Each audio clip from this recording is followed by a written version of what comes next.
ការសិក្សាអប់រំសំខាន់ណាស់សម្រាប់មនុស្សម្នាក់ៗដើម្បីអាចកសាងនិងអភិវឌ្ឍជីវភាពខ្លួនឯងគ្រួសារនិងសង្គមជាតិឲ្យរីកចម្រើនរឹងមាំនិងមានឥទ្ធិពលព្រោះប្រទេសខ្លាំងត្រូវផ្ដើមពីពលរដ្ឋខ្លាំងហើយអាជ្ញាធរក្រុងស្រុកមន្ត្រីជំនាញពាក់ព័ន្ធនិងអាណាព្យាបាលត្រូវបន្តរួមគ្នាជំរុញលើកទឹកចិត្តកូនៗ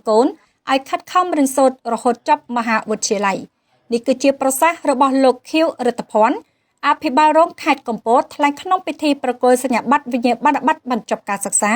និងបានសរសើរជូនដល់សិស្សឆ្នើមនៃសាលាអន្តរជាតិខេមឆ្នាំសិក្សា2024-2025និងបើកបរិវេសនកាលឆ្នាំសិក្សាថ្មី2025-2026នៃសាលាអន្តរជាតិខេមនៅថ្ងៃទី2ខែវិច្ឆិកាឆ្នាំ2025លោកអភិបាលរងខេត្តបានមានប្រសាសន៍បន្តថាការកសាងនិងលើកកម្ពស់ធនធានមនុស្សគឺជាការងារអាទិភាពទី1របស់រាជរដ្ឋាភិបាលកម្ពុជាដើម្បីសម្រេចបានយុទ្ធសាស្ត្របញ្ចកោណទី1ដែលមានបាវចនៈ5គឺដើម្បីកំណើនការងារសមធម៌ប្រសិទ្ធភាពនិងចីរភាពហើយដើម្បីកសាងធនធានមនុស្សឲ្យបានល្អ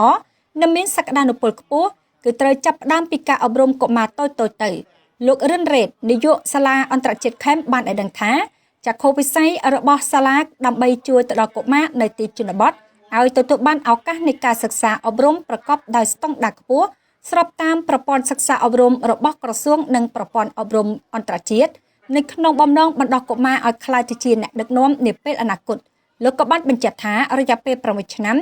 សាលារៀនអន្តរជាតិខេមបានពង្រីកសាខាចំនួន5នៅក្នុងក្រុងស្រុកនៃខេត្តកំពតនិងសាខាច្រើនទៀតនៅខេត្តសៀមរាប